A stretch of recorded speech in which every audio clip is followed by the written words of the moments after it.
Donc, euh, bienvenue à la dernière séance de cette série de séminaires du DIC. Cette fois-ci, notre invité est Alain Polguer, qui est professeur des universités à l'Université de Lorraine et membre aussi du laboratoire ATILF du CNRS à Nancy. Il est aussi ancien de l'Université de Montréal et de Montréal en plusieurs sens, collaborant avec professeur Igor Melchuk à l'Université de Montréal.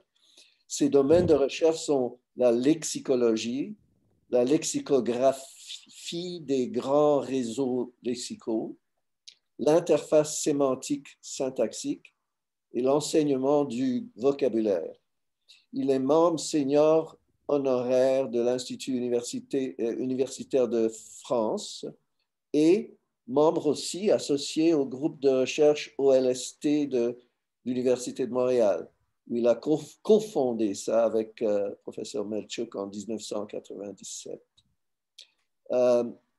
Sa conférence portera sur la relation lexicale générique au sein des systèmes lexicaux. Oh, merci. Donc, je fais un partage d'écran. Il faudra me dire s'il y a des problèmes. Voilà, ça fonctionne. C'est bon. Donc, je vais mettre en mode, je vais mettre ma présentation, mon diaporama en mode plein écran, mais je serai obligé de quitter le diaporama plusieurs fois pour utiliser des logiciels annexes. C'est correct et j'informe tout le monde que M. Polguer a accepté d'être interrompu impoliment avec des questions, mais il réserve le droit de dire plus tard ou pas. Oui. Surtout, il ne faut pas hésiter.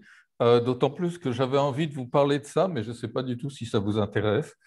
Donc, si vous avez envie de faire dévier la conversation, vous pouvez toujours le faire.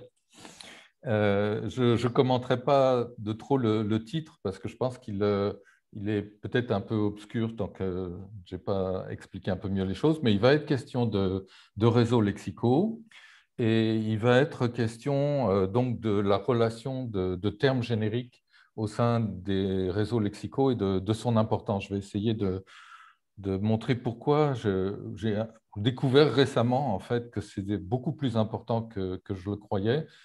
Je suis très intéressé par les problèmes de structure du lexique, comment le lexique est organisé. Et quand je dis lexique, je pourrais dire le lexique mental si on veut. Donc, mais pas le lexique mental au sens neurologique, comment les choses sont stockées exactement dans les neurones, mais le lexique mental tel qu'on peut le modéliser de façon à ce qu'il soit compatible en fait avec la structure d'information qu'on a dans la tête. Et donc, je suis intéressé par ce type de structuration. Je ne travaille pas à la construction de dictionnaires. Les dictionnaires, justement, sont pour moi un assez mauvais support pour modéliser le lexique. Et donc, je suis en plein dans la construction des réseaux lexicaux. Et ce dont je parle ici, bon, l'expérimentation sur la fonction lexicale génère, c'est moi qui l'ai fait un peu dans mon coin, mais évidemment, tout ce que je présente, c'est à la base de travaux qu'on fait en équipe à la TILF. Okay. Il y a beaucoup de gens qui ont été impliqués, qui sont impliqués dans les travaux sur les réseaux lexicaux. Donc, ce n'est pas mon travail individuel du tout sur lequel je me base. Alors, oui, j'avais noté ici, donc interrompez-moi quand vous voulez.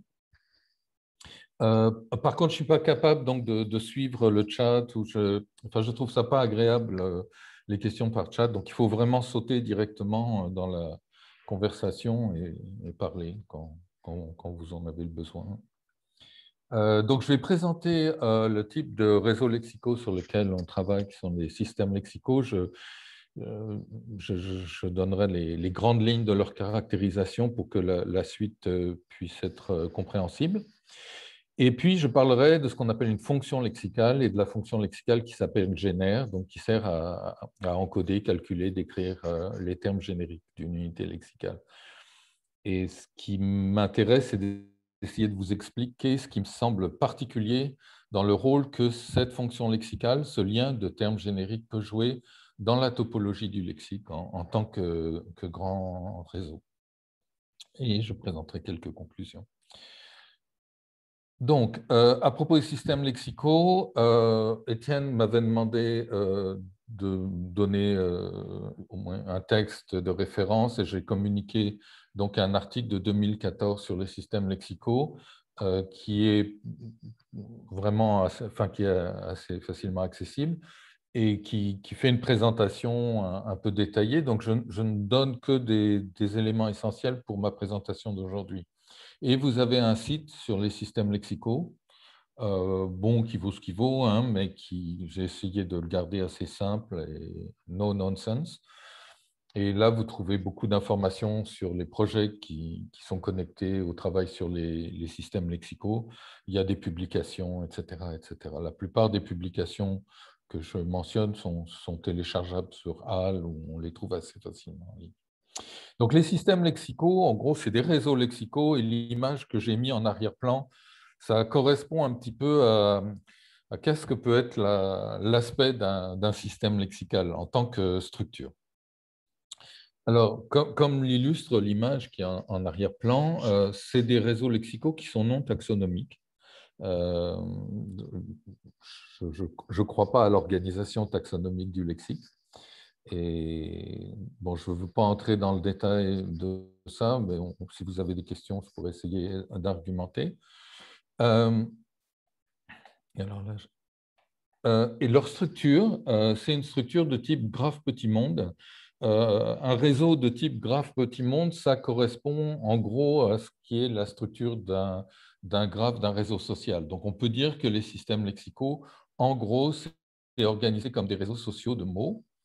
Donc, je ne vais pas présenter mathématiquement d'abord parce que c'est hors de mon champ de compétences la caractérisation des graphes petit monde, mais je vais donner les particularités qui sont les plus faciles à comprendre et les plus importantes vis-à-vis de la structuration du lexique.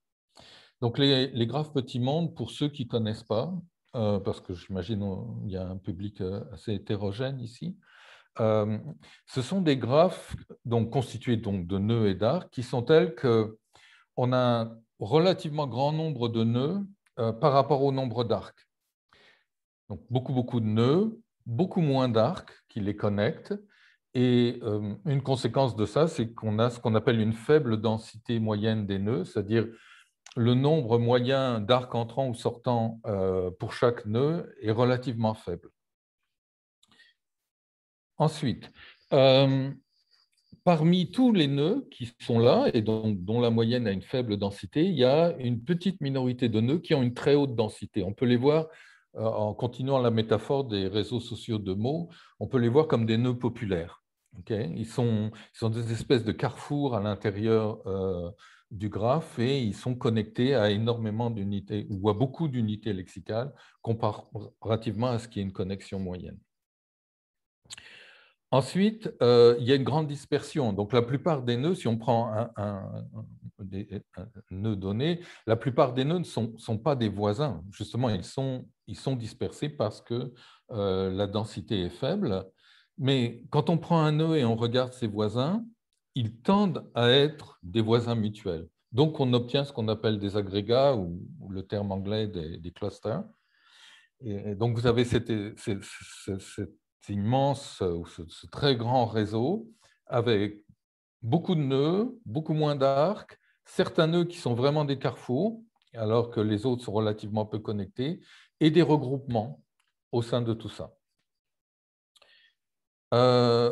Et ça explique le nom de graphe petit monde, c'est que si vous prenez n'importe quelle paire de nœuds, bien qu'il y ait une grande dispersion à l'intérieur du graphe, il y a normalement un trajet entre ces nœuds qui tend à être court. Donc, quand on dit un trajet qui est court, c'est-à-dire pour aller d'un nœud à l'autre, on doit passer par 2, 3 ou 4 nœuds, mais ce n'est pas le cas qu'on doit passer par une très grande quantité de nœuds pour parvenir à notre but. Et cette chose-là est rendue possible par le fait qu'il y a justement d'abord des nœuds qui servent de carrefour et des nœuds qui étendent leurs ramifications au niveau des connexions dans des aires, des parties très différentes du graphe. Alors, c'est pour ça qu'on appelle ça des graphes petits mondes. Ça vient de l'expression « it's a small world ». Donc, on prend deux nœuds et on s'aperçoit que même s'ils sont très éloignés, en réalité, ils ont été connectés ou ils sont connectables. Ils sont connectés très direct, ou relativement directement. J'espère que donc ça va. Alors, l'idée, c'est que la structure naturelle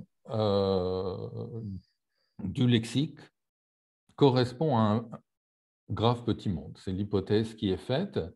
Et dans les travaux qu'on a fait à Nancy, on a commencé en fait à implanter, à construire un réseau lexical, notamment pour le français, en appliquant certains principes. Et le résultat, c'est qu'en suivant ces principes purement linguistiques de qu'est-ce qu'on considère comme étant les nœuds d'un graphe lexical et qu'est-ce qu'on considère comme étant les arcs, on parvient à un graphe qui a une structure petit monde, et plus il se développe, plus il grandit, plus sa caractérisation de graphe petit monde est renforcée.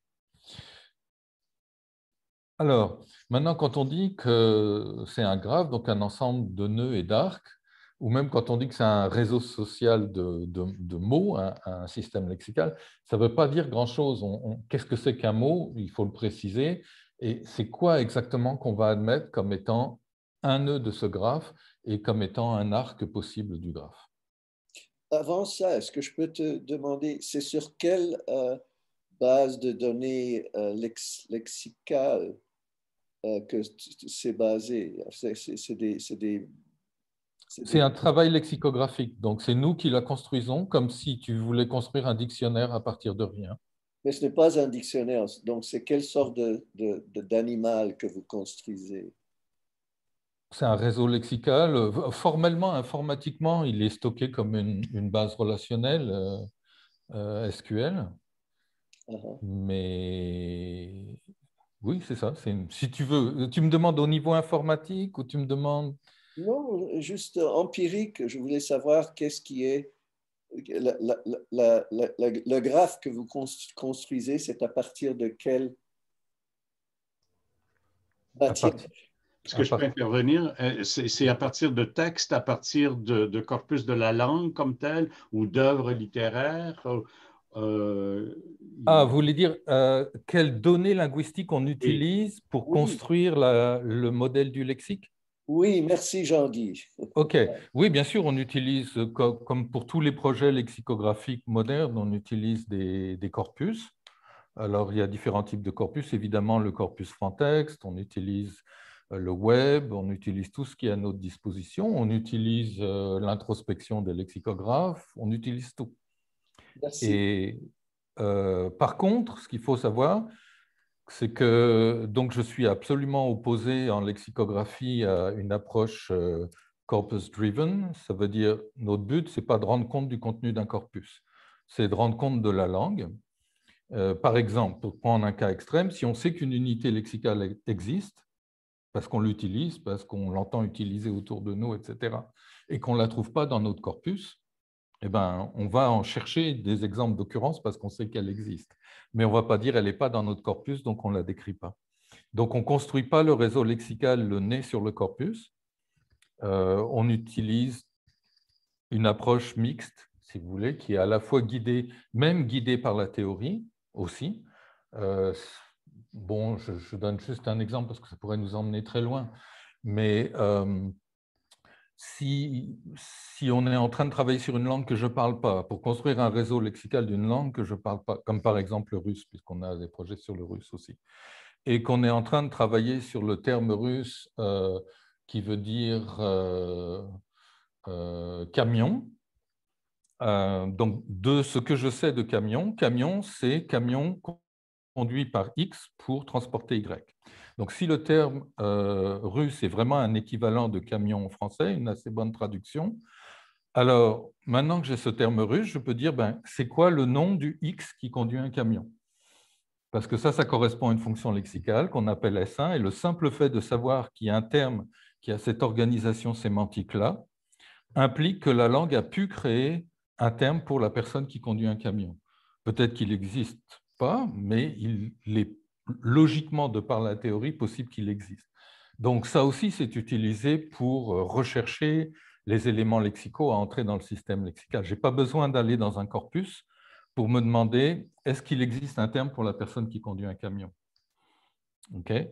Je peux le découvrir par hasard en examinant un corpus et je n'y aurais pas pensé, mais je peux aussi me laisser conduire par la théorie qui me dit qu'il peut y en avoir un. En français, on a camionneur.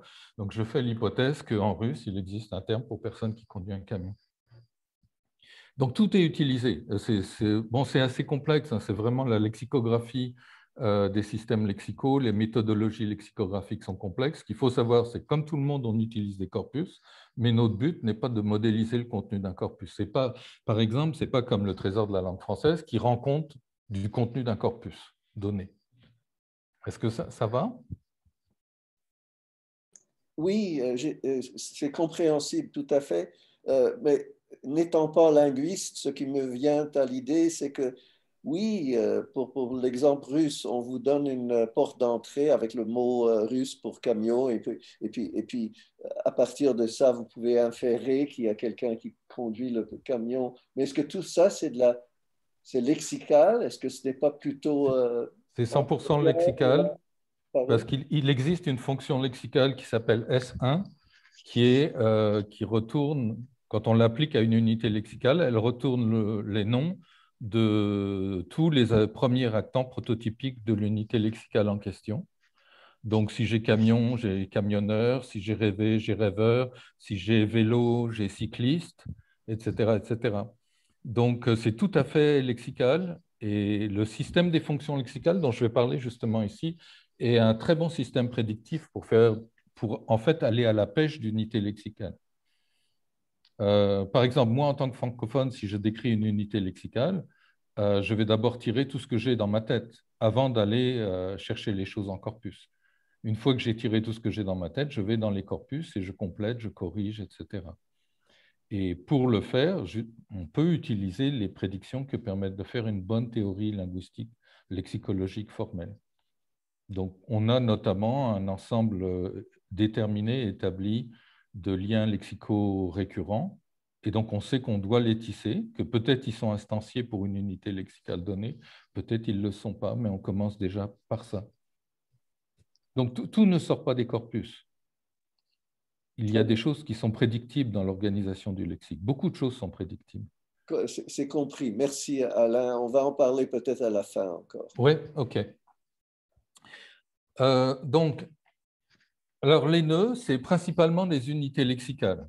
Donc, par exemple, ce qu'on entend par unité lexicale, c'est entre guillemets un mot associé à un sens donné. Donc, on n'a pas de nœud fleur dans le réseau lexical. On a 3 nœuds, minimalement.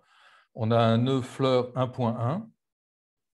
L'étiquette sémantique, je reviendrai sur la notion d'étiquette, qui étiquette cette unité lexicale, c'est élément d'une plante. Donc, par exemple, un cerisier couvert de fleurs. Il y a une unité lexicale fleur 1.2 qui est une plante, les fleurs poussent dans le jardin. Et il y a une unité lexicale fleur métaphorique, c'est un emploi assez rare, fleur de la surface de, à fleur de la peau, etc., qui est donc une partie de quelque chose. Donc, les nœuds de mon réseau lexical, ce sont, si vous voulez, des mots désambiguisés. Ce sont des sens, okay, avec toutes les propriétés qui sont associées à ces sens-là, les propriétés de forme d'expression, de combinatoire, etc. Donc, un nœud, c'est une unité lexicale. Ce n'est pas une forme, ce n'est pas un mot, ce n'est pas un terme polysémique, c'est un sens donné. Ça distingue les systèmes lexicaux de beaucoup de réseaux lexicaux, notamment des réseaux lexicaux qui sont générés automatiquement, où en fait, un nœud du graphe est une forme qui peut correspondre à des sens différents. Alors, les arcs, ce sont des relations lexicales, et principalement, c'est des relations de fonctions lexicales. J'ai déjà mentionné les fonctions lexicales. Donc, je vais en parler beaucoup, mais je vais pas… Enfin, j'ai besoin d'une douzaine de séances de 2 heures pour présenter la notion de fonction lexicale. Donc, je donne des pistes. Même si vous avez une compréhension un peu partielle en fonction de ce que je dis, de ce qu'est une fonction lexicale, ce n'est pas grave. Ça doit, intuitivement, on peut suivre le raisonnement. Donc, ce sont des relations lexicales qui sont soit paradigmatiques, des relations purement sémantiques, soit syntagmatiques, c'est des relations de combinatoires. Donc, on va prendre un exemple. Si vous prenez l'unité lexicale fleur 1.2, donc une plante, les fleurs poussent dans le jardin, j'ai été cueillir des fleurs, vous avez une fonction lexicale que tout le monde connaît, qui est la fonction lexicale de synonymie. Et quand on l'applique à fleur, ça nous retourne la liste des synonymes de fleurs. Ici, vous avez un cas un peu particulier, puisque c'est un synonyme plus riche, et il est fait l'hypothèse dans le réseau lexical qu'il y a un terme fleur coupée. Et fleur coupée, en fait, c'est une sorte de produit commercial, si on veut. Donc, c'est une locution faible, ça contient le sens de fleur, ça contient le sens coupé, mais ça veut dire plus que ça. Donc, c'est un synonyme de fleur. Vous avez le terme générique, si j'applique la fonction lexicale génère, dont je vais beaucoup parler à fleur, ça nous retourne le terme générique pour fleur qui est plante. Mult, c'est une autre fonction lexicale. Mult dénote un ensemble de la chose. Donc, mult appliqué à fleur nous retourne massif de fleurs, tapis de fleurs, bouquet de fleurs. Donc, massif, tapis numéro 3, bouquet 1.2, ce sont des nœuds du réseau lexical. Et ce que je viens d'écrire là dit simplement que le nœud fleur 1.2 est connecté au nœud massif, le non massif, au nœud tapis 3 et au nœud bouquet 1.2 par une relation qui est étiquetée, un arc qui est étiqueté comme étant mult, qui veut dire ensemble 2. Okay. Il existe ici une fonction lexicale qui s'appelle A1. C'est l'adjectif qui dénote le premier actant de l'unité lexicale. Donc, il est fait l'hypothèse que fleurs, c'est les fleurs qui poussent dans le lieu X. Donc, comment on appelle un lieu X où il y a des fleurs, où il pousse des fleurs? On dit qu'il est fleuri. Quel est l'adjectif qui le dénote? Il est fleuri, il est en fleurs, couvert de fleurs, recouvert de fleurs. Tout ça, ce sont donc des liens de type A1. Il y a 1, 2, 3, 4 liens de type A1 qui partent de fleurs. Un autre exemple, c'est une fonction lexicale un peu plus complexe. La fonction lexicale func0 appliquée à fleurs voudrait dire en gros, c'est une fonction lexicale syntagmatique, ça donne un collocatif de fleurs, ça voudrait dire la fleur pousse. Et la fleur existe. Et incep func0, ça veut dire commence à être, à exister. Donc les verbes qui veulent dire commence à être, à exister, c'est apparaître, les fleurs apparaissent ou poussent. Est-ce que vous développez une intuition de ce dont je parle là? Donc il y a... Ça devient de plus en plus clair. OK. Donc dans toutes les langues du monde, il existe à peu près une trentaine de fonctions lexicales paradigmatiques qui sont universellement présentes dans toutes les langues du monde et qui structurent paradigmatiquement le lexique, et un peu plus d'une trentaine de fonctions lexicales syntagmatiques, donc qui donnent des collocatifs des lexiques en question, des termes qui se combinent avec eux. Donc, on connaît tous les intensificateurs, par exemple, comme fonction lexicale syntagmatique, donc une pluie diluvienne, une température polaire, etc. Et toutes ces fonctions lexicales peuvent aussi se combiner dans des formules complexes, comme on a ici incep func0, qui veut dire commencer à être. Donc, on a cet appareillage, en tout une soixantaine de fonctions lexicales qui se combinent, et l'hypothèse est faite que, avant tout, ce qui structure le lexique, ce sont les liens syntagmatiques et paradigmatiques standards qui existent dans toutes les langues. Et donc, le réseau lexical, de type système lexical, est construit en graduellement tissant une structure de graphe à la base de ces liens normalisés dont on sait qu'ils existent dans toutes les langues et que ce sont des liens extrêmement forts. Ça va? Alors, c'est principalement ces liens-là de fonctions lexicales qui font l'ossature du réseau lexical, ou d'un système lexical, pardon. Mais il y a d'autres types de liens qui s'avèrent très importants, ce qu'on appelle les liens de copolysémie. Donc, c'est évident que fleur 1.1, fleur 1.2 et fleur 2, Romain ici, sont connectés dans le lexique et qu'on va considérer qu'ils appartiennent à une même entité polysémique. Donc, le terme qu'on utilise, nous, c'est le terme de vocable. Donc, on a un vocable fleur qui est en fait le regroupement de 3 unités lexicales. Bon, ces unités lexicales sont connectées. Par exemple, fleur qui dénote l'élément d'une plante. Un cerisier en fleurs. Donc, cet élément qui est là, qui pousse sur la branche du cerisier, on voit qu'il existe un lien de métonymie avec fleur 1.2. Parce que qu'est-ce que c'est qu'une fleur qu'on va cueillir dans le jardin? C'est une plante qui est caractérisée par le fait qu'elle a notamment une fleur 1.1, qui est presque comme sa raison d'être en tant que plante pour nous, en tant que locuteurs du français. Donc, il y a un lien entre fleur 1.1 et fleur 1.2, et c'est pour ça qu'on considère que ce n'est pas des homonymes. Et on encode explicitement ces liens-là dans le réseau lexical aussi. Ce sont des liens qu'on appelle des liens de copolysémie. Et ils sont typés. Alors, ces liens de copolysémie sont notamment très importants pour participer à la structuration en graphe petit monde, parce qu'on voit que quand on a de la copolysémie, on peut du coup connecter des fois dans le graphe des éléments qui sont sémantiquement très, très éloignés.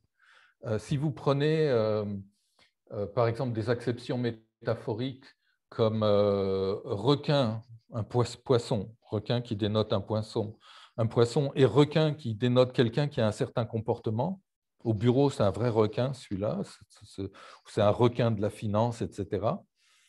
Ces deux acceptions appartiennent à des aires du graphe très éloigné. Il y en a une qui relève d'un nom d'animal et l'autre qui relève d'une désignation de personne en tant qu'elle a un comportement. Donc, en fait, elle désigne quasiment un comportement. Et on voit qu'on a une connexion directe entre une aire du graphe qui parle d'animaux et une autre qui parle de comportement directement par la relation de copolysémie qui existe entre ces deux sens de requin. Donc, les relations de copolysémie rapprochent en fait des éléments éloignés et participent beaucoup à la structure petit monde graphe. À ma connaissance, il n'y a pas d'autres projets lexicographiques d'envergure qui tissent systématiquement les liens de copolysémie. Alors, donc ça c'est important, c'est un travail lexicographique. On est des lexicographes en même temps que des lexicologues. D'ailleurs, il y a cette idée qu'en fait la lexicologie doit s'appuyer sur de la lexicographie. C'est ce qui fait fonctionner le raisonnement en lexicologie. Donc, c'est du travail lexicographique.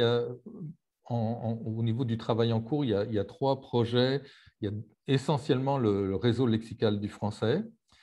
Il y a du travail sur un réseau lexical de l'anglais, mais lui, il est un peu particulier parce qu'il a été amorcé par une compilation de WordNet anglais. Le WordNet de Princeton a été compilé en format de système lexical, en récupérant l'information qui était récupérable. Ce n'est pas énorme puisque ce qu'on arrive à récupérer dans WordNet, c'est des liens qui sont essentiellement des liens de type synonymie, proche de la synonymie, donc la synonymie ou l'hyperonymie, etc. Donc, c'est très, très pauvre par rapport à la couverture des liens de fonction lexicale. Par contre, on a évidemment un réseau lexical gigantesque, mais sur lequel il y a énormément de travail à faire avant qu'il commence à ressembler vraiment à un vrai graphe petit monde de l'anglais. Et on a un projet aussi sur le russe, en collaboration avec une collègue de l'INALCO, Svetlana Krivosova. Et donc, le réseau lexical du russe est petit. Et lui, il fait entièrement manuellement aussi, mais il n'a pas bénéficié de l'apport d'une grosse équipe lexicographique à un moment, alors que pour le résultat, un projet lexicographique d'envergure pendant 4 ans pour le démarrer. Alors, les données sont distribuées grâce à Sandrine Ollinger à Latif qui s'occupe de ça. Les données du réseau lexical du français sont sur la plateforme Ortholangue, avec une documentation assez détaillée. Et puis aussi, il y a une base séparée qui ne contient que les citations lexicographiques de notre projet lexicographique. Okay, donc, on utilise des corpus et chaque unité lexicale est illustrée par des citations lexicographiques. Et on a pensé que la base de citations lexicographiques en elle-même pouvait présenter de l'intérêt pour faire du travail de toutes sortes, en traitement automatique de la langue, etc. Donc, elle est aussi distribuée. Est-ce que le projet Ortho a un dictionnaire associé aussi? Non, Ortholangue, c'est juste un site de distribution de ressources. Donc, c'est une plateforme de distribution de ressources. C'est un projet, c'est un peu comme HAL pour les ressources de publication. Donc, c'est une plateforme où vous trouvez toutes sortes de ressources linguistiques. Donc, dans les 2 projets que vous, les premiers deux que vous avez mentionnés, le Trésor de la langue puis WordNet, il y a un dictionnaire. Dans le troisième, il n'y en a pas. Le TLF est un dictionnaire, il est accessible en ligne. WordNet, c'est une base de données lexicale qui est téléchargeable et aussi consultable en ligne. Et en fait, le réseau lexical du français ou de l'anglais sont un peu comme WordNet. Ce sont des bases qui sont... Bon, elle n'est pas téléchargeable en cliquant sur un bouton, elle est mise en ligne sur Ortholangue, mais vous pouvez la récupérer sur Ortholangue.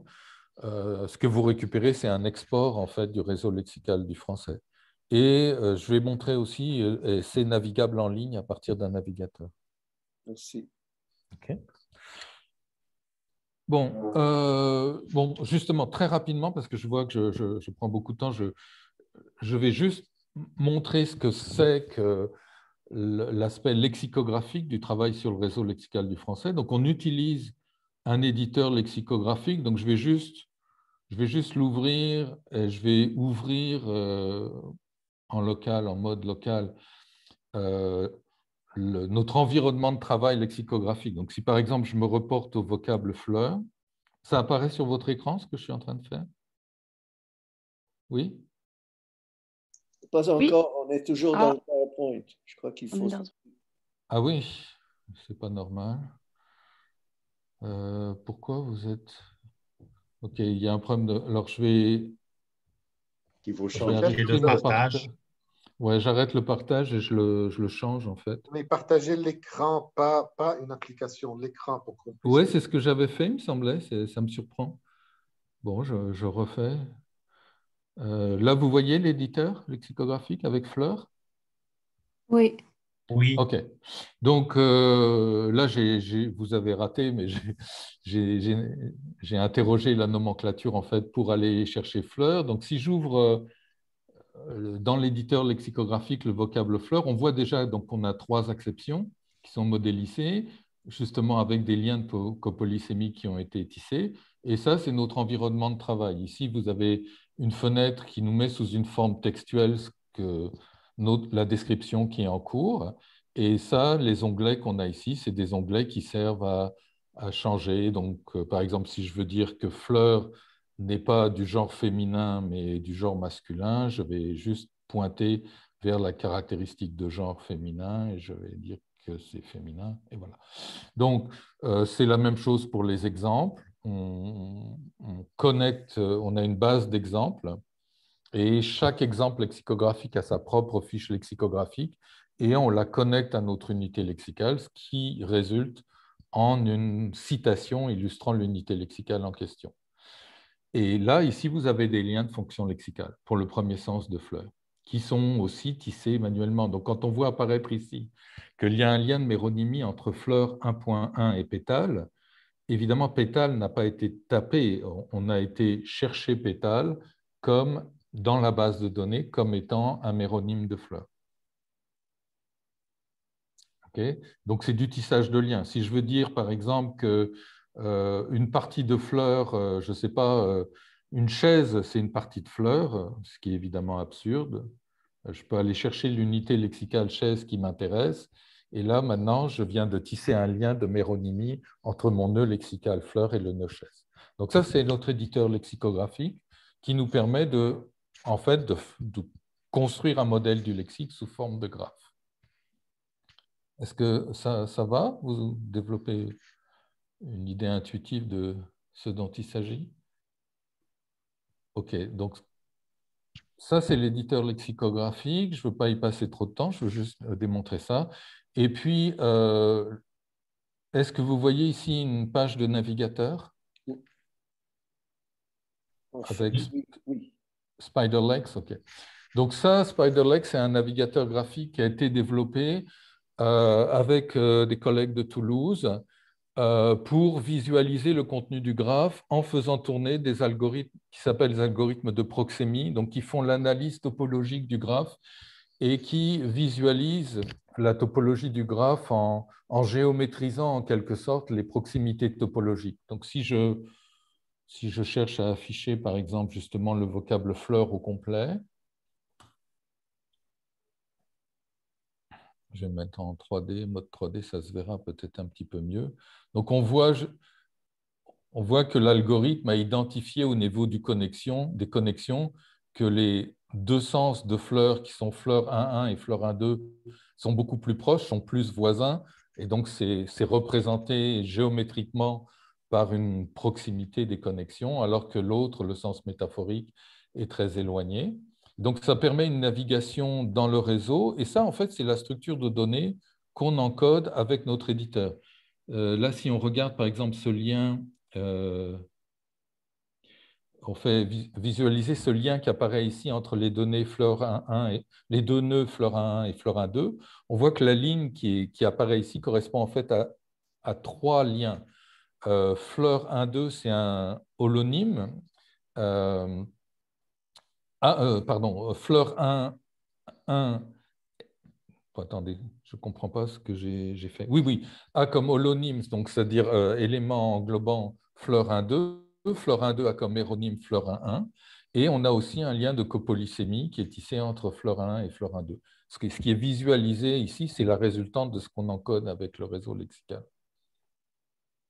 Ça va? Donc, ça, c'est disponible sur le web à partir du site des systèmes lexicaux. On peut aussi faire afficher les choses en mode dictionnaire, un peu comme on l'a vu, avec l'éditeur lexicographique. Et on peut faire visualiser les agrégats, les différents agrégats que l'algorithme de Proxémie a identifiés. Et on peut aussi obtenir ici la liste de tous les liens lexicaux. Donc ici, on a la liste de tous les liens de fonctions lexicales qui apparaissent, et autres, y compris les liens de copolysémie, qui apparaissent dans le sous-graphe qui a été visualisé ici. Donc si par exemple, je veux faire apparaître que les liens de...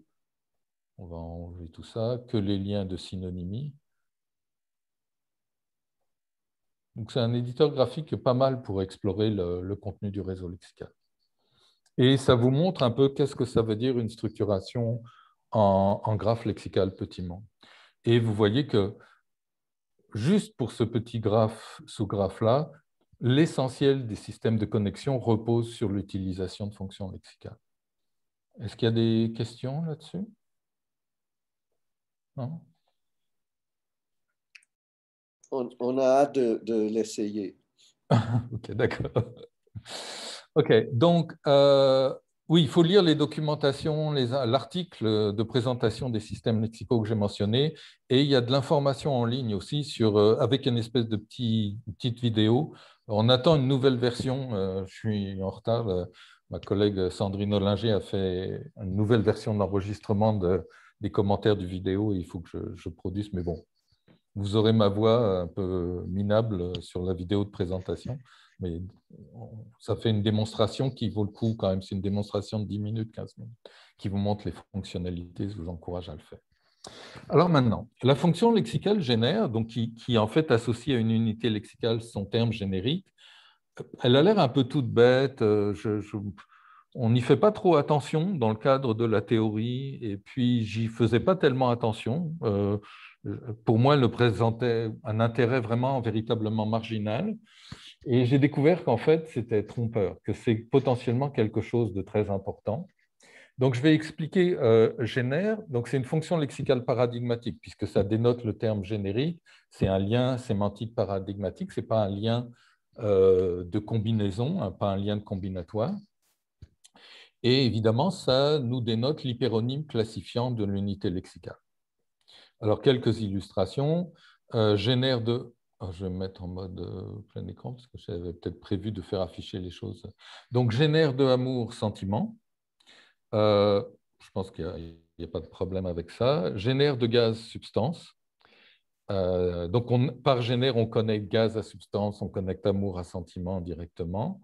Génère de voir, percevoir. Donc ça, c'est intéressant, ça montre que génère, le terme générique, évidemment, c'est essentiellement des connexions qui existent entre des unités lexicales nominales, mais ça peut exister pour des verbes, des adjectifs ou des adverbes aussi. Mais c'est moins fréquemment réalisé.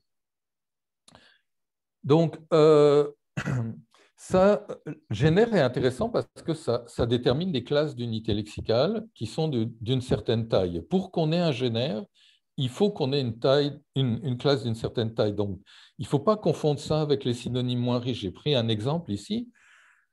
labeur est connecté à travail.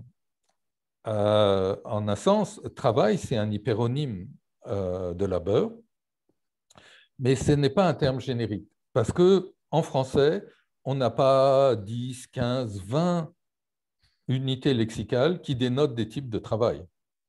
Si c'était le cas, travail pourrait fonctionner comme un terme générique. Mais ici, c'est simplement un synonyme moins riche. Le signe d'inclusion, comme ça, veut dire synonyme includant. Donc, travail est un synonyme dont le sens est inclus dans le sens de labeur, mais ce n'est pas un terme générique parce que c'est non classifiant.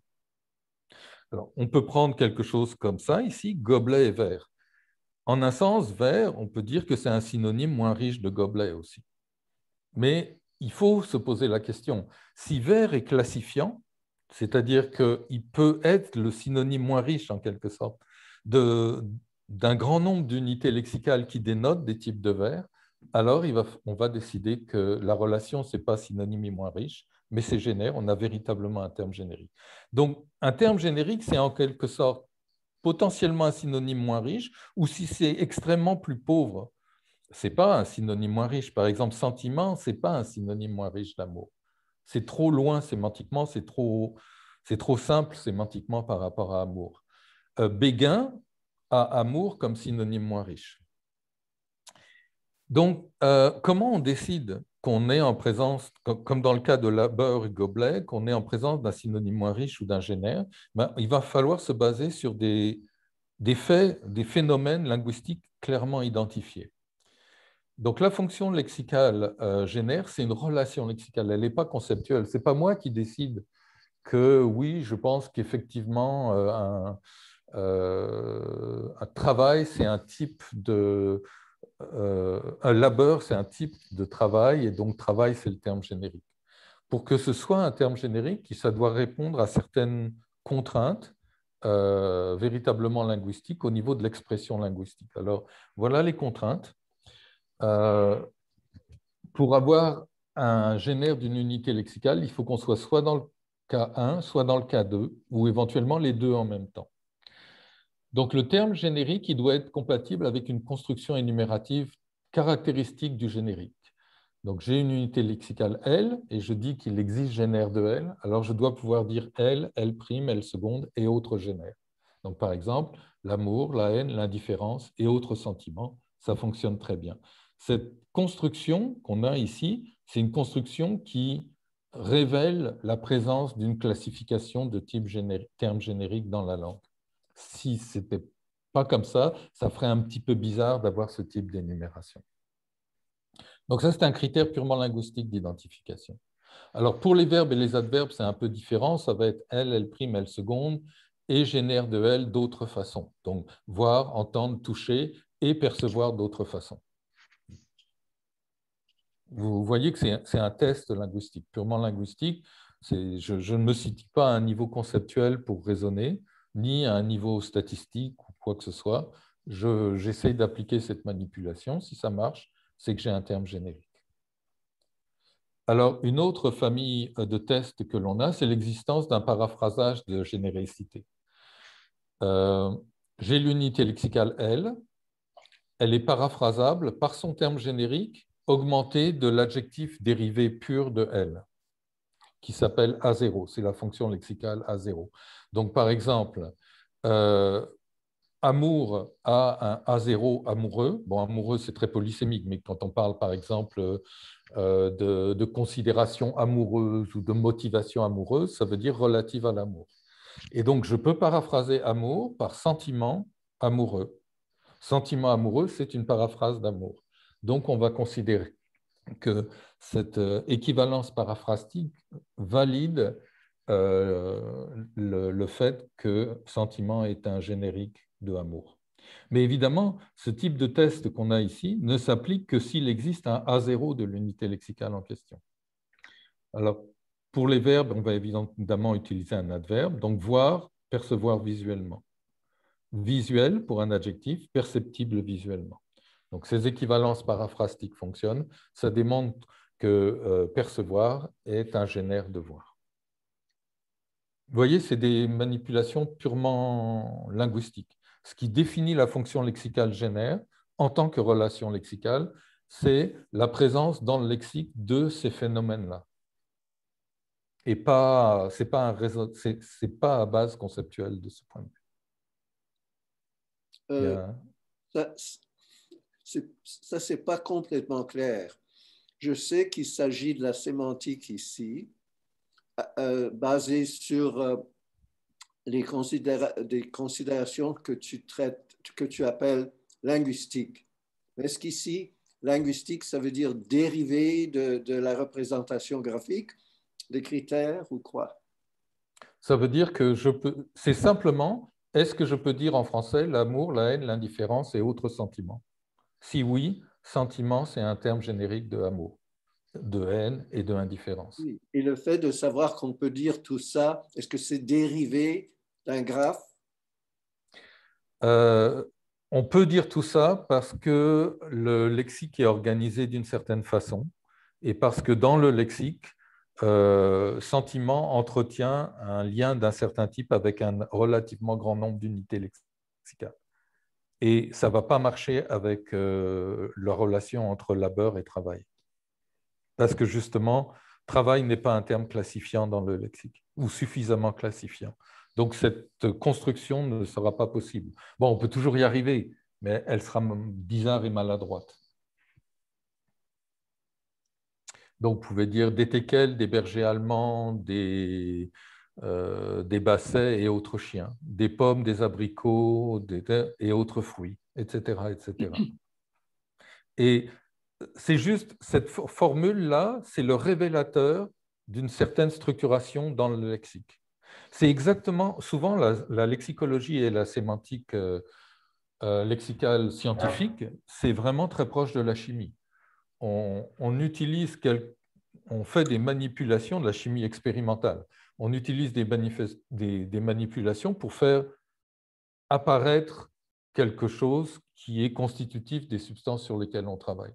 Comme si j'ajoutais un produit à quelque chose que j'ai dans une éprouvette pour montrer qu'il y a telle substance à l'intérieur. Donc là, j'applique cette formule pour montrer qu'on a cette configuration de généricité à l'intérieur du lexique du français à partir de sentiments. C'est une manipulation qui permet de faire ressortir une vérité, entre guillemets, lexicologique dans le lexique du français. J'ai une petite question pour vous. Mm-hmm. Est-ce que le génère d'un terme peut avoir plusieurs valeurs? Alors, votre question est absolument géniale, parce que c'est ma diapo suivante. Okay. Effectivement, et c'est ça qui est très intéressant et très important, et c'est ça qui rend génère particulièrement puissant comme mode de classification, c'est qu'une unité lexicale donnée peut effectivement avoir plusieurs génères, et des fois des génères qui sont sémantiquement très différents. Alors, quand est-ce que c'est possible? Il y a au moins deux cas. Il y a ce qu'on a appelé l'ambivalence sémantique avec Yasmina Milicevic, avec qui on avait travaillé là-dessus. Quand on a une ambivalence sémantique, c'est-à-dire une unité lexicale qui a une double dénotation, un peu comme ce qu'on a avec les types pointés dans Pustejovski. Bon, il travaille un peu tout le temps sur la même unité lexicale, là, book, qui peut dénoter un objet physique et un contenu informationnel. Bon, ça, c'est de l'ambivalence sémantique. Et c'est quand même assez fréquent. Donc, nous, on a appelé ambivalence. Prenez par exemple cousin.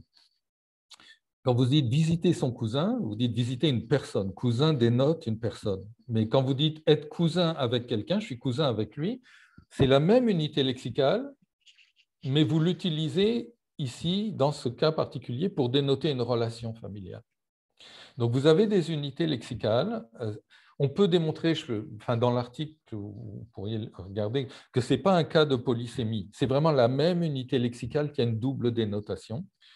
Et quand elle a une double dénotation, donc le sens de cousin, il y a un exposant 1 parce qu'il y a un homonyme qui est le moustique, là, cousin, et c'est le premier sens de cousin. Dans sa définition, vous avez une composante centrale qui est en deux parties, membre de la famille ou relation familiale.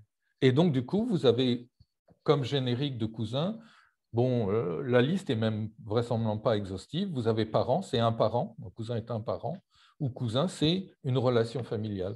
Cousin, frère et autres relations familiales. cousin, père, mère et autres parents.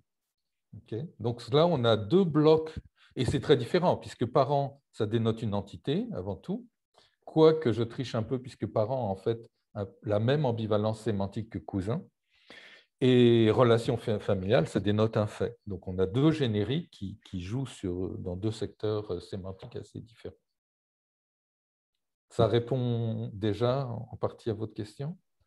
Oui, mais en fait, il y a une légère déviation dans la réponse parce que la question que je me posais, c'est que là, vous avez utilisé cousin avec deux sens. Non, non, un seul sens. Mais le sens est ambivalent. S'il y avait deux sens, ce serait deux unités lexicales. Ouais. Mais on peut montrer que ce n'est pas deux unités lexicales. Ben, je ne veux pas entrer dans le détail, mais lexicographiquement, on peut montrer que c'est la même unité lexicale. Et par exemple, ce cousin, c'est une relation, donc une relation est plutôt proche ou pas proche. Et quand on dit Gustave, c'est un cousin proche ou un cousin éloigné, on voit bien que je joue sur la relation.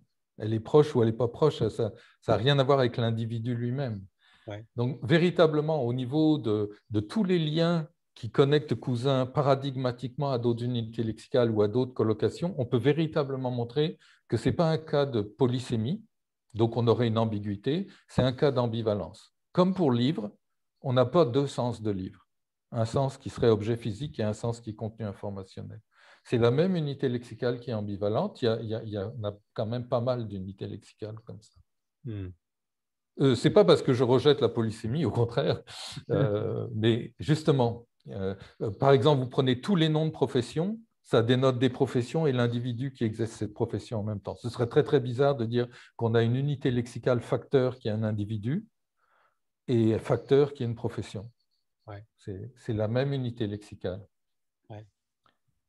Et alors, il y a aussi la quasi-ambivalence, donc il y a une thèse qui sortira là-dessus, qui est en cours par Lydia Kolsoun. C'est un peu comme de l'ambivalence, mais un peu différent parce que les deux éléments de la composante centrale de la définition sont hiérarchisés. Si vous prenez le premier sens de lait, qui est le lait humain, et pas le lait en tant qu'aliment, justement, un carton de lait et tout, ce sens-là, c'est un liquide corporel qui sert d'aliment. Donc, ce n'est pas de la vraie ambivalence comme dans le premier cas, c'est qu'on a une unité lexicale qui, dans sa composante centrale de définition, a deux composantes hiérarchisées et du coup, ça nous donne deux termes génériques.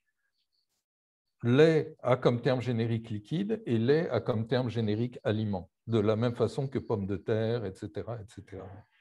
Mais évidemment, c'est différent quand on considère lait en tant que liquide ou lait en tant qu'aliment. Mais du fait de sa quasi-ambivalence sémantique, il a ces deux termes génériques. Donc, un lexique peut en fait recevoir une classification multiple par la généricité à cause notamment de la quasi-ambivalence et de l'ambivalence sémantique.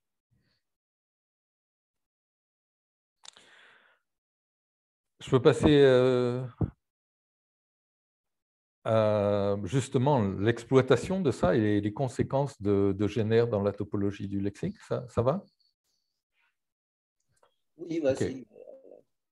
Ok, donc Génère, en fait, il participe à la nature de Graphe Petit Monde parce que justement, les termes qui sont des génériques, c'est des nœuds à haute densité. Ils font partie, dans le réseau lexical, des nœuds hyper connectés. Alors, il y a des génériques très connectés, il y a des génériques moyennement connectés, mais ils sont différents des autres. Un terme comme animal, sentiment, etc., ce sont des unités lexicales de la langue particulières, parce que c'est des unités lexicales génériques et elles ont un rôle de structuration particulier à l'intérieur du réseau lexical.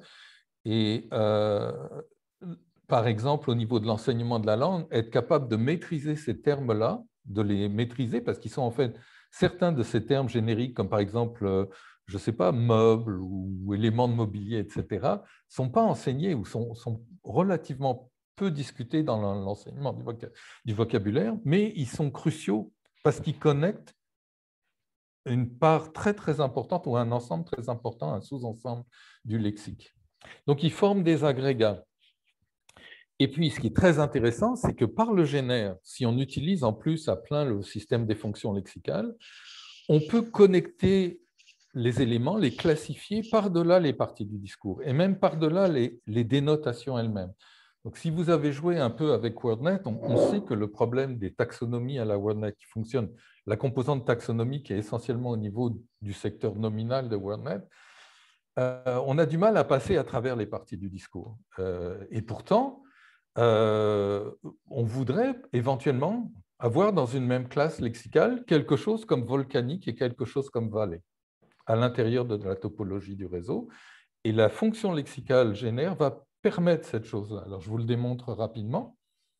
On a volcanique et vallée. Clairement, au niveau de la dénotation, volcanique, c'est caractéristique de quelque chose qui a à voir avec les volcans. Vallée, c'est un élément du territoire, etc. Sauf que volcanique, c'est immédiatement connecté, pas par un lien de synonymie, mais un lien de changement de partie du discours. Volcanique, ça veut dire qu'il a à voir avec les volcans. Donc, dans le réseau lexical, volcanique est très directement connecté à volcan numéro 1, ici, par une fonction lexicale qui n'implique pas d'ajout de sens. Volcanique, ça veut juste dire relatif au volcan. Donc, c'est quasiment comme si c'était le même sens. La définition de volcanique se fait à 99,9% à partir du sens volcan. Volcan est évidemment connecté par la fonction lexicale génère à élément du relief et vallée est connecté par la fonction lexicale génère à élément du relief. Et comme en plus, justement, élément du relief est un vrai génère, il y a énormément d'unités lexicales qui sont connectés à éléments du relief par génère, eh bien, on a évidemment à l'intérieur du lexique du français ici une classe sémantique autour de l'élément du relief. Et du fait de la relation quasiment d'identité de sens qu'il y a entre volcanique et volcan, on n'a aucun problème à ramener et à considérer dans la même classe un adjectif comme volcanique et un nom comme vallée. Donc, vous voyez, c'est quelque chose de très, très puissant. Ce genre de choses-là, ce n'est pas directement possible, par exemple, dans une structure taxonomique standard, une organisation taxonomique du lexique qui pose énormément de problèmes vis-à-vis des dénotations, etc. Quand la dénotation est très différente, la dénotation de volcanique, c'est complètement différent de vallée, parce que volcanique nous dénote un fait, c'est relatif à, qui a à voir avec, alors que vallée dénote une entité physique. C'est très, très dur d'obtenir des classes de ce type-là qui vont regrouper ces deux éléments-là. Donc, génère est vraiment puissant de ce point de vue. Alors, une petite illustration de ce que j'ai fait. Je me suis dit, mais en fait, essayons de tisser à la main systématiquement des relations de génère. Donc, je vais un peu accélérer parce que je ne sais pas l'heure qu'il est, mais je pense que j'arrive au bout. Donc, j'ai pris fleur dans le deuxième sens que j'ai introduit, donc fleur comme un type de plante, et j'ai extrait environ 140 hyponymes de fleurs. J'ai utilisé pour ça l'antidote. Et pour chacun des hyponymes, j'ai fait une suite d'opérations. Donc, j'ai créé l'entrée du vocable correspondant, le vocable polysémique, si elle n'existait pas déjà. Donc, par exemple, je ne sais pas, mais tulipe existait déjà. Donc, je n'ai pas eu besoin de créer l'entrée pour tulipe, mais myosotis n'existait pas, donc j'ai dû créer myosotis. Pour chacune de ces unités lexicales, bon, j'ai fait un travail lexicographique comme on le fait toujours. J'ai introduit les caractéristiques fondamentales, grammaticales fondamentales, la partie du discours, le genre. Ce qui n'est pas trivial, je n'entre pas dans les détails, mais il y a en faisant ça, en fait, à forte dose, sur on voit certaines régularités ou certaines exceptions ou certains comportements particuliers avec les noms de fleurs en français, par exemple, y compris aussi au niveau de la morphologie, y compris au niveau de la graphie, etc. J'ai fait un étiquetage sémantique et j'ai identifié la structure actentielle, donc c'est des fleurs qui poussent à un endroit X et éventuellement qui sont utilisées par une personne Y. Et j'ai tissé les liens de génère systématiquement à l'intérieur de la base, donc ça m'a produit énormément de liens de génère. Et j'ai fait aussi une identification et une prise en charge de la polysémie régulière. Les noms de fleurs tendent à développer certaines polysémies. Et en travaillant à partir du terme générique, ça m'a permis d'accéder en fait à cette polysémie régulière. Donc on a par exemple des fleurs qui dérivent des noms de parfums, comme lavande numéro 2, des fleurs qui dérivent des noms de boissons ou de substances alimentaires, gentiane numéro 2, bon, ce n'est pas très populaire au Québec. Enfin, déjà, la fleur, la gentiane, je ne sais pas si on la trouve au Canada. Et donc, c'est une fleur de montagne. Et la gentiane, c'est aussi une boisson alcoolisée, un peu liquoreuse. On dérive aussi fréquemment des noms de couleurs. On a une acception de lavande 3, qui est un nom de couleur, des yeux lavande. Donc, vous voyez, ce travail, cette façon de procéder lexicographiquement, qui est de partir de toute une batterie de relations de génère, ça permet de faire apparaître certaines choses, donc notamment ici au niveau de la polysémie régulière. Alors, le résultat, je dis que c'est un joli pissenlit, ça veut dire que c'est tout un secteur du réseau lexical qui n'était pas développé, qui s'est développé de façon assez systématique.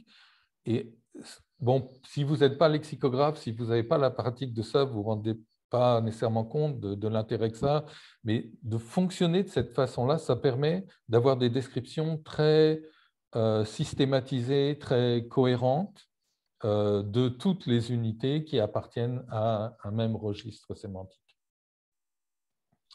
Alors, notamment… J'aurais une petite question. Oui. Tu as appelé ce processus-là du tissage. Mm-hmm.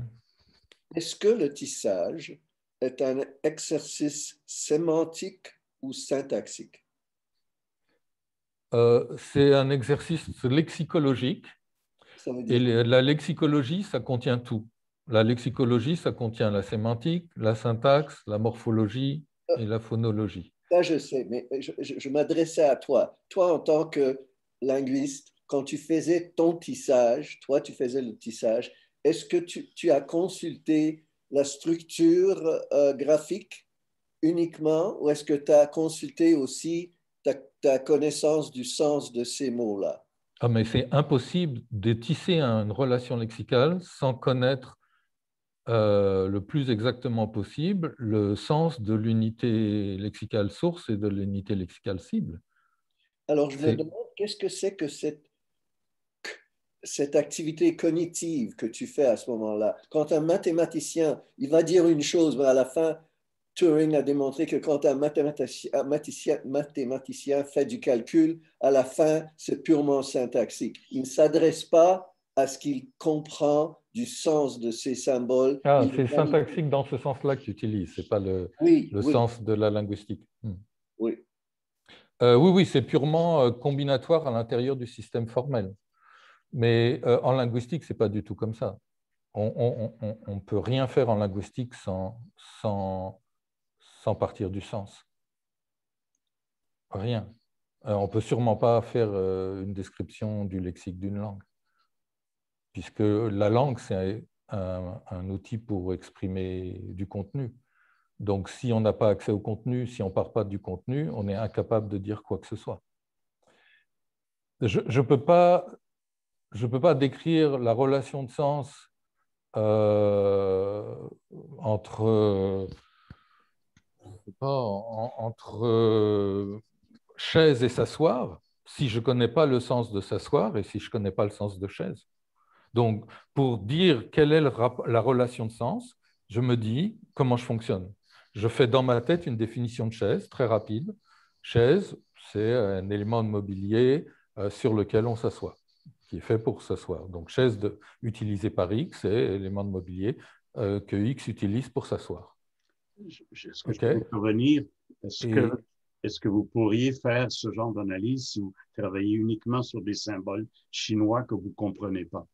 Si je travaille sur une langue que je ne parle pas, je ne peux rien faire. Donc, par exemple, quand je fais de la lexicographie sur le russe, comme je ne parle pas russe, je ne peux le faire qu'avec quelqu'un qui est russophone. Par contre, la connaissance de qu'est-ce qui structure un lexique d'une langue donnée et comment les choses fonctionnent me permet de poser les bonnes questions, mais je ne suis pas capable de diagnostiquer. C'est impossible. Même la morphologie, il ne faut pas s'appuyer sur la morphologie à 100%. Parce que, je ne sais pas, par exemple, vous prenez fleurie.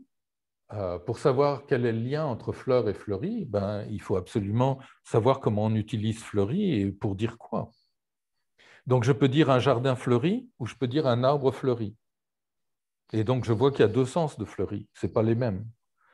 Et sans cet accès au sens, je ne peux rien encoder du tout. Rien n'est faisable. On ne peut pas faire même de syntaxe au sens de la syntaxe de la langue sans partir du sens. Comment je peux décrire la structure syntaxique d'une phrase si je ne connais pas la structure de sens qu'elle exprime? C'est impossible. Est-ce que la fonction génère est purement syntaxique ou formelle, ou est-ce que ça aussi c'est... Non, elle est purement sémantique. C'est une relation paradigmatique, donc elle est sémantique. Donc, il faut consulter sa connaissance. Bien sûr, mais c'est ça la lexicographie. Un lexicographe, un vrai lexicographe, c'est quelqu'un qui non seulement parle la langue ou très bien la langue qu'il décrit, à moins qu'il travaille justement avec des informateurs, et qui sait d'expérience, parce qu'il a décrit des milliers et des milliers de vocables, il sait d'expérience les régularités qui existent et qu'on peut constater. Et il faut avoir accès au sens. Mais n'est-ce pas le cas? Pensons aux nouveaux outils miraculeux qu'on a aujourd'hui. N'est-ce pas possible de découvrir ces relations génériques quand même syntaxiquement aussi? Syntaxiquement au sens combinatoirement. Oui. Oui. On peut, la relation générique, comme d'autres relations, on peut extraire des hypothèses, bien sûr, par de l'analyse distributionnelle sur corpus. Mais on n'arrivera jamais à aller à une granularité suffisante.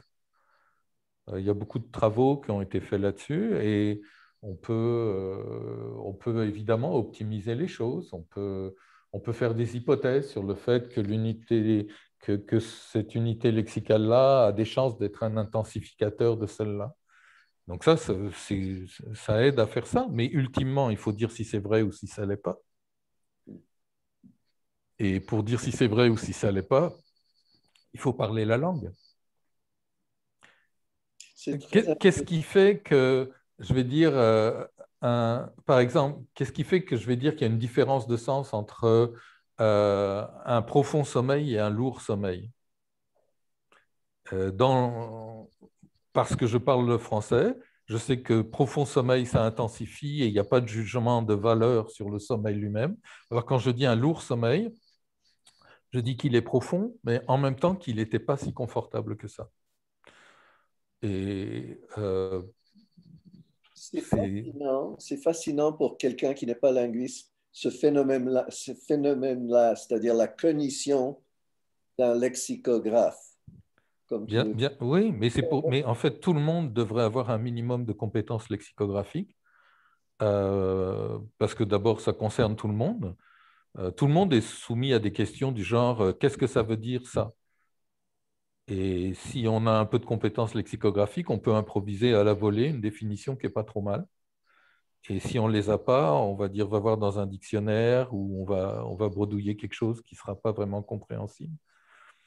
Et donc, c'est des compétences naturelles du locuteur. Mais oui, mais c'est tout un métier.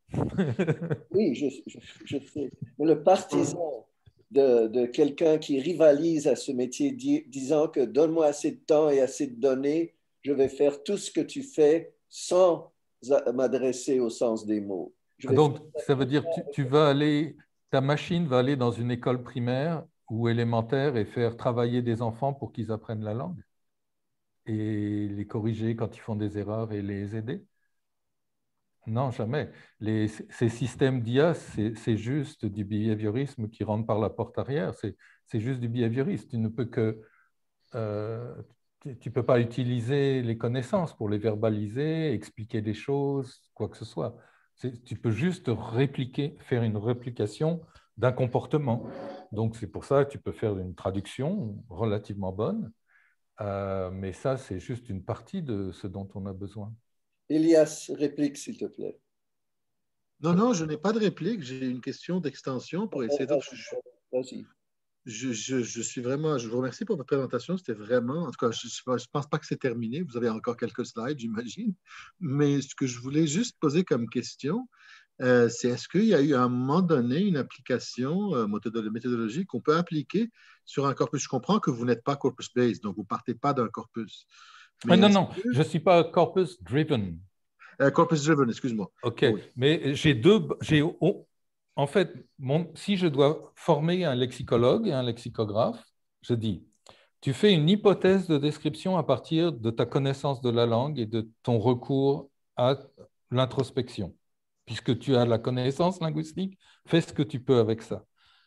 Et en même temps, tu observes. Plus tu as d'oreilles, plus tu es entraîné, tu observes quand tu écoutes la radio, etc.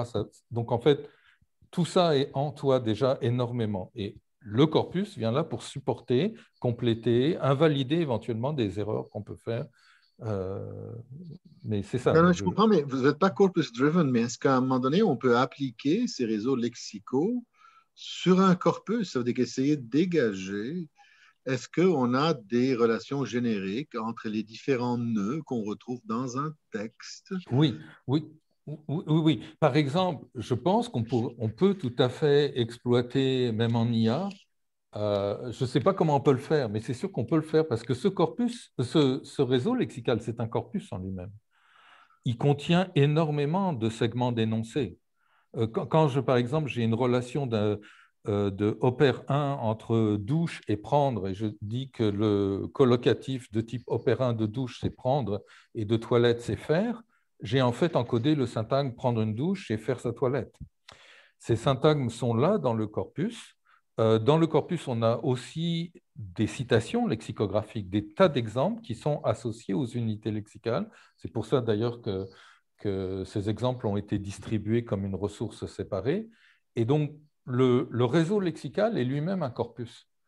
Et il n'y a aucune raison qu'on ne puisse pas l'utiliser pour entraîner des systèmes d'IA. Je ne sais pas comment, mais c'est un corpus.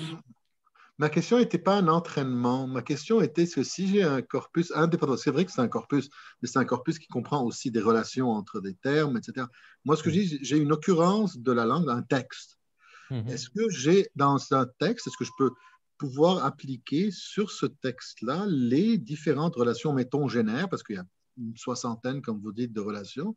Est-ce que je peux, à partir de cela, identifier des relations dans un texte qui est soumis? Est-ce que cette partie d'appliquer ces réseaux sémantiques sur du texte autre, c'est pas un corpus driven bien sûr, mais est-ce que je peux l'appliquer d'une certaine manière à un texte? Est-ce qu'il y a eu des initiatives, des recherches ou des projets de développement de votre côté pour pouvoir l'appliquer d'une certaine manière à des textes lambda? Est-ce que vous voyez mon écran? Est-ce que vous voyez Oui, je vois Antidote. Je vois Antidote. Voilà. Oui. Si vous regardez Antidote ils se sont pas mal inspirés du concept de fonction lexicale pour rajouter dans leur dictionnaire un dictionnaire de co-occurrence, qui est en fait un dictionnaire de colocation. Ouais. Bon, avec Fleur, ça va être moins intéressant si on prend pluie, par exemple. On va prendre pluie. Donc là, vous trouvez des fonctions lexicales. Par exemple, forte pluie, pluie battante, c'est la fonction lexicale magne de pluie, pluie abondante, c'est aussi magne. Si on descend, il y aura sûrement fine, faible, etc. Ce sont des antimagnes. Si vous allez dans les verbes, la pluie tombe, c'est la fonction lexicale func 0, etc., etc. Les collocations que vous avez ici, donc appelées co-occurrences, elles ont été extraites et classifiées automatiquement. C'est-à-dire que ils ont transformé leur gigantesque corpus textuel en corpus arborescent par une analyse avec leur analyseur en dépendance. Et ensuite, ils ont fait tourner leurs statistiques, non pas sur des co-occurrences dans la chaîne de mots, mais sur des co-occurrences dans les structures syntaxiques. Okay, et ça permet de faire des hypothèses, de dire, bon, pluie tombe, non, enfin, cette structure syntaxique, pluie en tant que sujet de tombe, a statistiquement une pertinence qui est relevée et qui fait que c'est vraisemblablement une colocation importante du français. Par contre, le système n'est pas capable de dire si c'est un func 0, un func 1, un fact 0, etc. C'est ça ma question, Monsieur Polger. Est-ce qu'il y a de manière de pouvoir justement identifier ces relations, func 1, opère 2, etc. Est-ce que c'est quelque chose dans un projet, dans vos projets de développement, est-ce que ça existe? C'est-à-dire, c'est dans ma tête, mais je n'ai pas les ressources pour le faire. Il y a des gens qui travaillent là-dessus. Vous avez Léo Vanner à Barcelone qui travaille sur l'identification automatique de colocation avec des techniques d'IA notamment. Et moi, c'est un truc qui me passionne parce qu'en fait, je crois à la lexicographie manuelle, mais je pense aussi qu'avec tout ce qu'on a maintenant, on est capable de développer des drafters, des éditeurs lexicographiques qui font en fait des ébauches de description à partir de l'analyse de corpus. Donc ça, ce serait très très bien. Pour l'instant, l'utilitaire qu'on a, c'est des keywords in context, des concordances. Il y a un logiciel, quelques logiciels qui existent, mais c'est clair qu'il faudrait un logiciel libre de droit, etc., qui, par traitement de corpus, présente des hypothèses. Après, je pense que ce n'est pas gênant si ça nécessite un travail manuel de toute façon après. Et c'est normal, c'est la langue. Pour avoir vraiment des descriptions véritablement fines et sémantiques, c'est très, très dur de ne pas avoir recours à l'être humain pour la modélisation. Si c'est pour imiter un comportement langagier, linguistique, évidemment, ça peut être fait. Non, la question était sur les hypothèses. Et puis, quand vous avez parlé de la personne de Barcelone, vous avez parlé de colocation. Des colocations, on peut en faire facilement. L'idée, c'est qu'à partir des colocations, on puisse identifier le type de relation qu'il y a. Oui, mais c'est ce sur quoi il travaillait. Par exemple, il s'intéressait à extraire les intensificateurs par rapport aux autres types de modificateurs colocationnels. Donc, il y a du travail qui est fait là-dessus. Ce que je pense, c'est que quand il existe déjà des réseaux lexicaux comme ce que l'on a nous, ça peut être une espèce de benchmark ou d'amorce ou quelque chose qui peut être utilisé pour optimiser les diagnostics qui sont faits. Parce que les collocatifs eux-mêmes, ce sont des unités lexicales et ils doivent être décrits.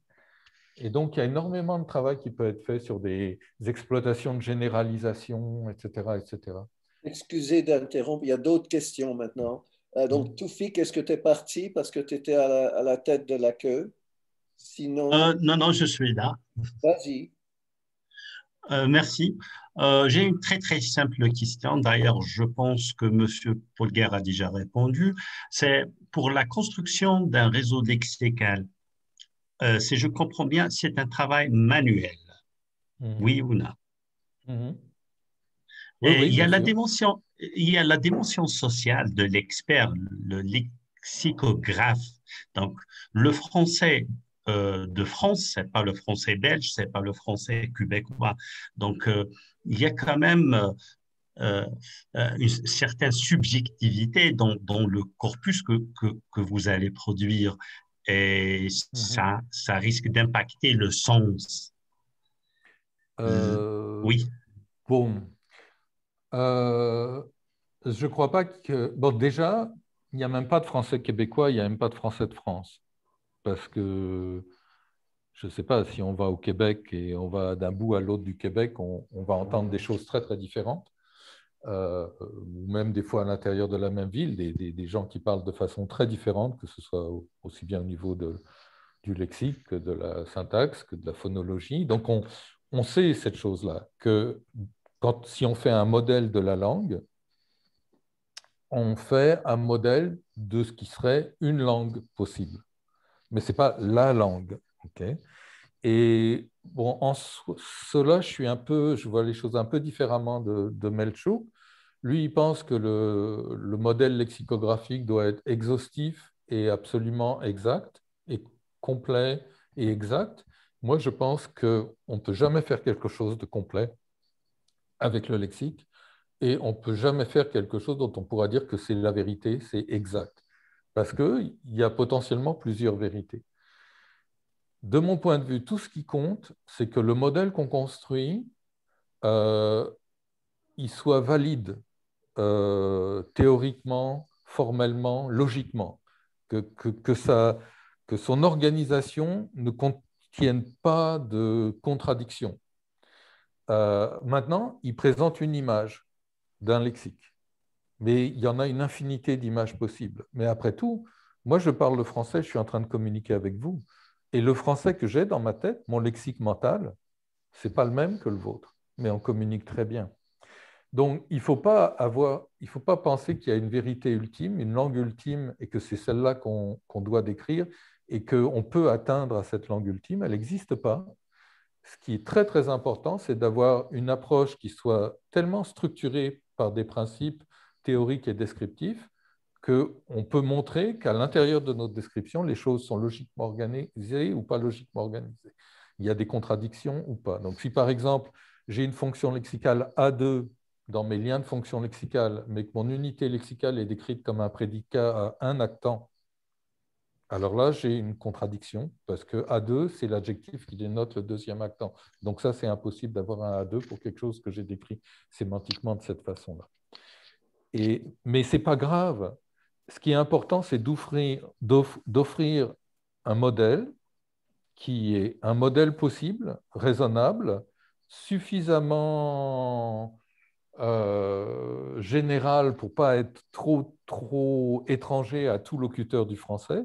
Et à partir de là, il sera utilisable ou utile pour tout le monde.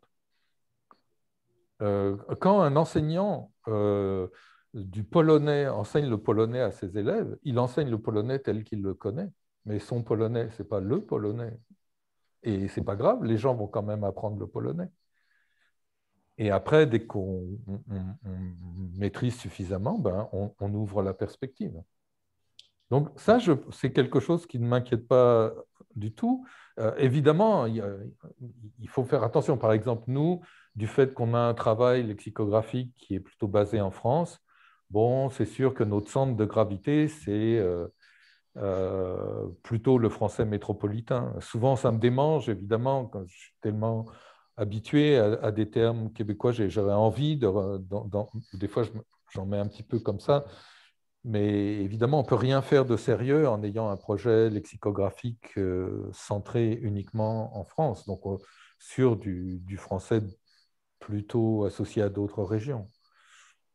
Mais ce problème dans la langue, il est à tous les niveaux. Il est au niveau des variations donc topolectales de lieux, mais aussi au niveau de la diachronie. Vous avez à un moment T, là maintenant du français, mettons même d'un français, même parlé à Nancy en général, ou je sais, des mutations qui s'opèrent dans le lexique. Vous avez des locutions qui sont en train de se transformer en collocations ou des collocations qui donnent lieu à des locutions, et on est dans une phase transitoire, etc. Et donc votre description, elle va nécessairement opérer des choix. D'ailleurs, j'en ai pas parlé, mais dans l'approche des systèmes lexicaux, on a la possibilité de donner un degré de confiance à chacun des éléments d'information. Donc, éventuellement, le modèle est probabilistique ou a la possibilité d'être probabilistique, parce que je pense que la connaissance lexicale est comme ça. Il y a Jean-Guy Meunier qui attend très patiemment. Oui. Pardon. Oui, merci pour la présentation. Je trouve ça très intéressant. C'est rare qu'on a l'occasion d'avoir des exposés de linguistes de tradition européenne par rapport à la linguistique américaine et celle qui domine dans l'intelligence artificielle. Et j'aurais plusieurs questions à poser. Je trouvais ça très intéressant. La thèse par rapport au doctorat ici en informatique cognitive, la thèse qui a été soulignée est très importante pour moi à répéter, à expliciter, c'est celle de dire que le lexique a une structure qui lui est propre et qui, en un sens, est différente de la structure de la phrase ou de la structure de la textualité. Et il y a à l'intérieur de cette structure-là quelque chose qui est réglé. La question qui se pose, c'est est-ce que vous avez une hypothèse sur la nature cognitive? Ce que ça semble dire, c'est que quand on apprend une langue, certes, on apprend comment faire des phrases, comment associer des sens, mais au-delà des mots dans le lexique, il y a comme une structure qui régit ce lexique-là et que vous l'utilisez. Et ça, c'est relativement absent dans la linguistique américaine. On n'apprend pas le mot camionneur tout seul, pas camionneur, mais camion. Il est lien avec une structure qui fait qu'on va demander qui est l'agent et porte sur quoi. Et ça simplifie l'apprentissage du lexique. Sinon, il faudrait les apprendre toutes séparées. Oui. En fait, bon, j'ai quand même joué avec pas mal d'approches linguistiques et j'ai un peu fait mon magasinage et donc j'ai pas, je pense pouvoir parler d'expérience à la fois par la comparaison des différentes approches et aussi par la tentative d'utilisation de certaines approches. Et vraiment, je pense que le système des fonctions lexicales, c'est une découverte absolument fondamentale de la linguistique du XXe siècle. C'est absolument central et fondamental. Le problème, c'est que c'est une notion... Souvent, les gens, par exemple, qui font de la sémantique ou du lexique, s'intéressent aux relations lexicales. Ils ont une approche très sémantique des choses. Et ils travaillent assez peu, par exemple, en syntaxe, assez peu en morphologie. Ou bien, justement, les gens qui travaillent beaucoup sur les structures syntaxiques, donc très appropriées, par exemple, pour les connexions entre bases et collocatives dans les collocations, sont moins intéressés ou s'impliquent beaucoup moins dans de la définition lexicographique, de la définition lexicale, par exemple. Or, la notion de fonction lexicale, on peut la maîtriser et la comprendre complètement que si on fait vraiment la synthèse entre tout ça, entre ce que c'est qu'un signe linguistique, ce que c'est qu'une unité lexicale, ce que c'est que les structures syntaxiques, les structures sémantiques, les structures syntaxiques des énoncés, les relations morphologiques qui existent dans la langue. Tout ça doit être synthétisé, mis ensemble. Et ça fait que la notion de fonction lexicale et le système des fonctions lexicales est relativement dur à assimiler pour les gens parce que souvent, c'est un des aspects du fonctionnement du code linguistique qui les intéresse, alors que cette notion-là fait la synthèse de tout. Par exemple, la notion d'actant, telle qu'elle est définie dans le cadre de la théorie sans texte, la notion d'actant est une notion très, très linguistique et aussi, très, très syntaxique et aussi connectée au niveau morphologique. Et elle est vraiment au centre du fonctionnement du système des fonctions lexicales. Donc c'est très dommage, parce que je pense que c'est quelque chose de fondamental. Quand on maîtrise le système des fonctions lexicales, on écoute les gens parler à la radio, on les voit hésiter, se reprendre, faire des pauses, on voit ce qui se passe dans leur tête. On sait que, ah, il était là, il cherchait un réalin, il a commencé à dire ce truc, oui, mais là, ça c'était un réalin d'un autre mot, il a vu que ça ne marchait pas pour ça, et du coup, après, il a pris un autre chemin pour s'exprimer. On les voit mis en œuvre, on voit les chemins se faire au moyen des fonctions lexicales dans la tête pour la monopolisation des unités lexicales et la construction de la phrase. Donc, ça, c'est des choses qui existent et je pense que vraiment, c'est fondamental. Malheureusement, bon, je mentionne un article écrit avec Igor qui apparaît, qui va bientôt sortir, Les fonctions lexicales, dernier cri, où on refait une présentation du système des fonctions lexicales et on a essayé d'introduire des espèces de clés d'accès qui sont souvent pas là pour bien comprendre ce qui se passe. Mais oui, je pense que c'est très, très important. Il y a une forme du lexique. Le lexique a une forme, au sens un peu métaphorique, parce qu'il a une organisation quasi géométrique qui fait qu'on est capable de l'acquérir et surtout de l'utiliser pour parler et de parcourir les connexions lexicales. Merci beaucoup. Je dois vous laisser pour d'autres activités. Oui, je pense que j'ai pris trop de temps. Non, c'était excellent et je te remercie beaucoup. On n'a pas pu couvrir tout, mais c'était quand même un paysage très beau à surveiller. Je voulais juste mentionner que justement cette espèce d'étude qui a été faite sur Génère, ça m'a montré qu'on avait fait une erreur au tout début de notre projet lexicographique quand on avait calculé le développement du réseau lexical. On n'avait pas donné d'importance au tissage des liens de Génère, alors qu'on aurait dû le faire dès le début, avec les autres liens qu'on avait établis comme prioritaires. Parce que ça a des conséquences énormes sur l'extraction de généralisation, etc. Merci beaucoup et merci à tout le monde d'avoir assisté. C'est moi qui vous remercie. C'est la dernière session et puis au semestre prochain, au trimestre prochain. Alors, bye bye tout le monde. Salut, merci pour l'invitation. Au revoir. Merci beaucoup, bonne journée.